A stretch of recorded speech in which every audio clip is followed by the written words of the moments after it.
on est plus sur des mouvements qui sont quand même très explosifs.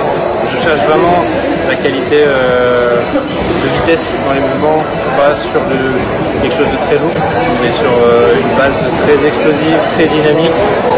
Pas beaucoup de répétitions, pas beaucoup de séries, avec beaucoup de temps de récup, ce qui fait qu'on a une qualité en fait de vitesse qui est maintenue sur quasi tout le temps de la séance. Là on est sur 3 exercices, à peu près 30 à 45 minutes de temps d'effort. Avec beaucoup de temps de récup, ce qui fait que ça fait une séance qui est très qualitative en termes de mouvement, de vitesse et d'explosivité.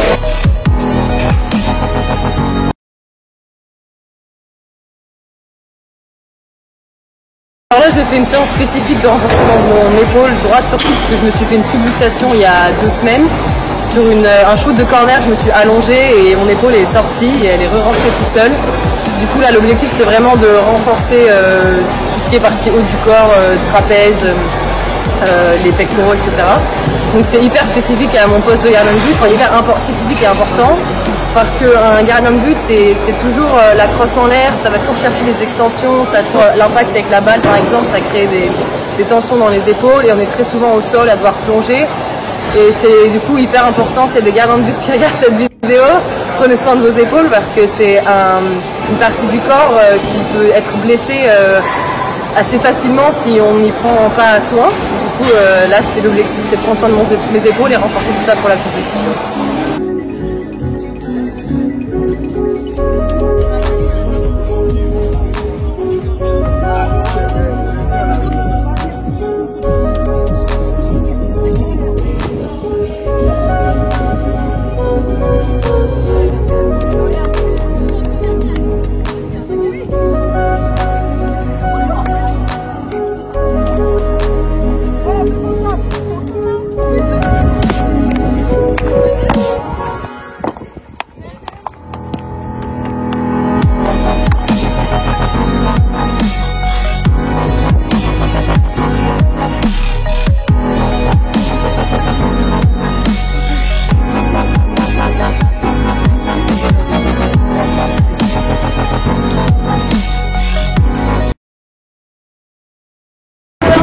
Je pense qu'il faut se mettre sur le terrain, qu'il saute un peu, mais je pense que ça va aller pour la suite.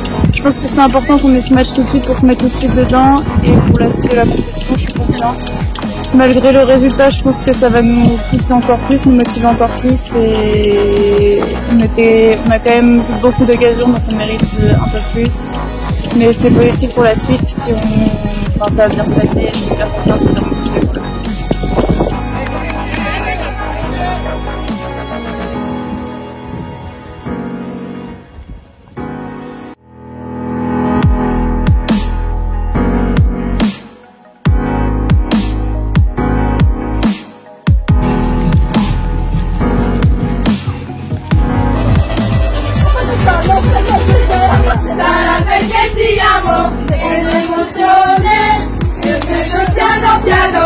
Dimmi forte che stammi più vicino, se ci sto bene sarà perché ti amo.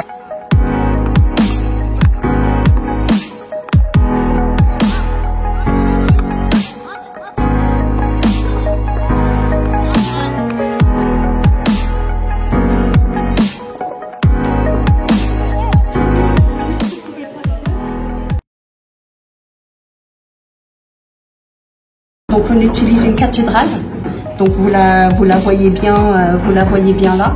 Donc on appelle ça une cathédrale, et en fait ça sert déjà à contrôler la courbure de la crosse. La partie là doit toucher la crosse, et tant que ça touche la crosse est légale. Et on vérifie aussi avec l'anneau, donc l'anneau que vous voyez là, la courbure du bec, tout simplement. Et quand ces 2 éléments là passent, les filles ont droit à un petit autocollant EHF sur la crosse que vous voyez là. Et donc on fait ça pour toutes les crosses, y compris les crosses de gardienne. Voilà, c'est tout simplement ça. Donc ils checkent en plus les crosses, ils checkent aussi les équipements. Donc ça c'est la première couleur de la France, le bleu, blanc, rouge, le choix des équipements. Ça c'est la deuxième couleur, c'est aussi le choix des équipements, comme des équipements de gardien de but. Alors, ensuite, ils font les vérifications sur les sponsors, le nom des sponsors, la largeur, la hauteur, si tout est bien défini dans le cahier des charges de la Fédération internationale. Vérification aussi des passeports, ensuite tous les numéros, que ça corresponde bien. Donc tout est checké, et une fois que tout est validé, c'est pour toutes les équipes. Le directeur du tournoi, lors des matchs, va décider en fonction de l'équipe adverse et de ses couleurs, en quelle couleur on joue. Et ça nous est donné la veille des matchs.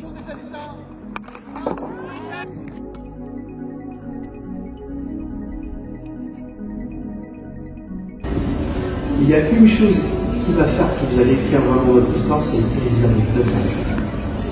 Un vrai plaisir. Le plaisir de cœur, le plaisir de se surpasser, le plaisir d'aller chercher le centimètre, de faire la différence, le plaisir d'être plus fort, d'aller encore plus loin. Gagner l'euro, demain on va au jeu.